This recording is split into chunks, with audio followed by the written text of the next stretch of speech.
Oke teman-teman, selamat datang di channel saya Hardi Novianto Putra. Kali ini kita akan bahas mengenai cara penggunaan time frame.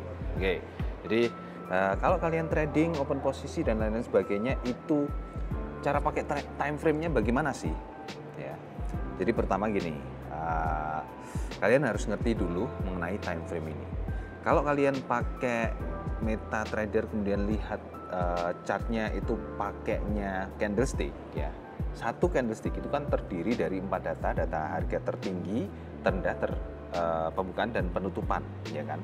Bentuknya itu ya yang badan candlenya itu tebal dan ekornya itu tipis-tipis sepanjang garis, itu menggambarkan harga tertinggi dan juga terendahnya. Itu adalah ekor dari candlesticknya, ya kan. Nah terus dari candlestick ini, satu candlestick itu menggambarkan satu time frame tertentu, tergantung time frame yang kita pakai. Kalau teman-teman lihat di chart ya, di MetaTrader 4 contohnya di sini.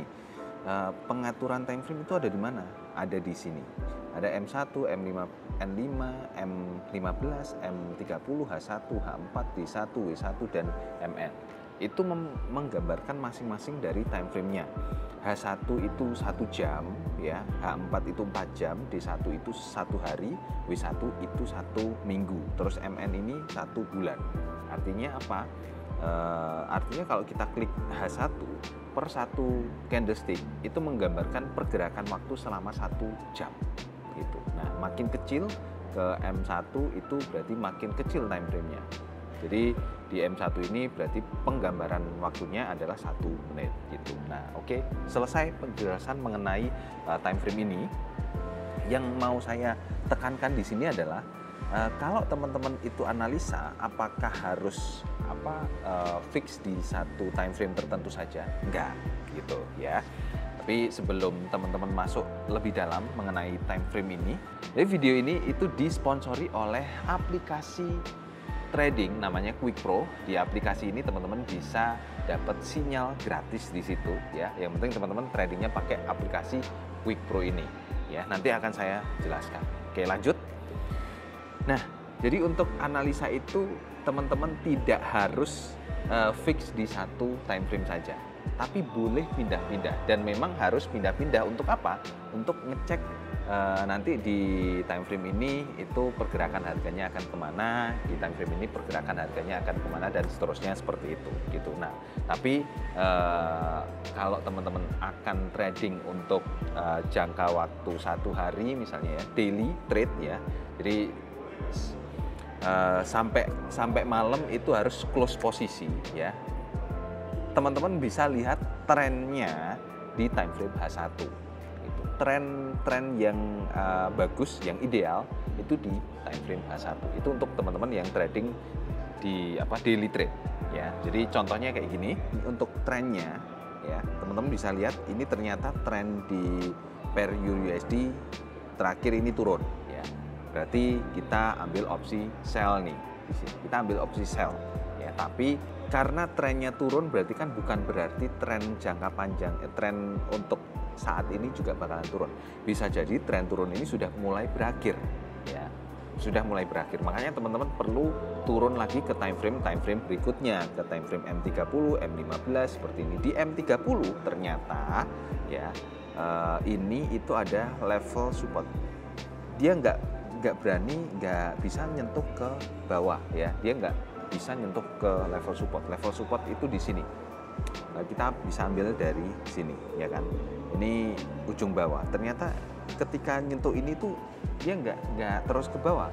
Berarti tren turunnya itu sudah terbantahkan, terpatahkan di time frame H1-nya. Nah, berarti next move dia bisa naik. Ini dia mencoba lagi untuk meretest level support tersebut ya, bisa jadi dia naik. Jadi opsi untuk open posisi saat ini yaitu adalah opsi beli. Targetnya di mana ya? Targetnya kita bisa pakai level support resisten lagi di time frame M15 ini ya, karena kita open posisinya pakai M15 gitu ya. Nah, terus coba kita cari di market yang lain, misalnya di emas ya. Emas ini trennya turun juga, dan posisi saat ini ya di H1 ini trennya turun, posisi saat ini lagi naik dan sepertinya dia sedang membentuk puncak yang akan kemudian kembali untuk turun ke bawah. Nah, kita turun lagi ke M15. Apakah benar ini puncak ini nggak berhasil ditembus ya? Kita tandain pakai garis ya. Nah, kalau misalnya benar puncak ini nggak berhasil ditembus, berarti kita bisa entry posisi sell di sini gitu. Dengan target bisa sampai sini atau teman-teman bisa buka di time frame H1 kembali untuk pasang target yang lebih panjang, yaitu di sini gitu ya, di 2374 seperti itu. Jadi sebenarnya simple teman-teman, nggak ada larangan sama sekali kalau teman-teman harus pakai satu time frame saja, nggak ada larangan sama sekali ya. Jadi teman-teman harus tetap pindah-pindah ke time frame. Bahkan kalau sebelum teman-teman itu misalnya sudah lama nih nggak trading ya, terus lihat di chartnya, itu diwajibkan untuk lihat di D1 dulu ya, lihat jangka panjangnya dulu. Ini emas itu sebenarnya lagi ngapain sih, pergerakannya lagi kayak gimana sih, itu harus dilihat. Bahkan di monthly-nya kalau perlu harus dilihat seperti itu. Jadi terus tinggal teman-teman pengen entry posisi untuk jangka waktu berapa lama, nah turun ke time frame yang lebih kecil. Sesimpel itu teman-teman sebenarnya gitu. Nah, sekarang giliran sponsorship dari video ini ya. Jadi teman-teman bisa pakai aplikasi dari Quick Pro ini ya. Aplikasi Quick Pro ini punyanya broker lokal teman-teman. Jadi untuk deposit dan withdrawal itu sangat aman. Deposit withdrawal itu mulai dari dari 140 ya, 140.000 sampai untuk withdrawalnya itu mulai dari Rp10.000 saja gitu ya. Ini modal kecil mulai dari 140.000 dan open posisinya mulai dari 0,01 lot. Sangat kecil. Ini jarang-jarang ada broker lokal yang bisa ngasih deposit sekecil ini gitu. Nah, terus fasilitasnya ada apa saja? Sinyal trading lengkap di sini ya. Sinyal trading lengkap di sini. Teman-teman kalau mau coba akun demonya itu berlaku cuma 30 hari saja ya. Setelah itu nggak bisa bikin akun demo lagi karena harus daftar ya. Akun demo silakan teman-teman daftar di link di deskripsi video di bawah ini. Terus untuk sinyal yang dikasih itu ada di sini ya, ada lengkap. Ini karena akunnya sudah expired ya, jadi nggak bisa lihat semuanya kayak gitu.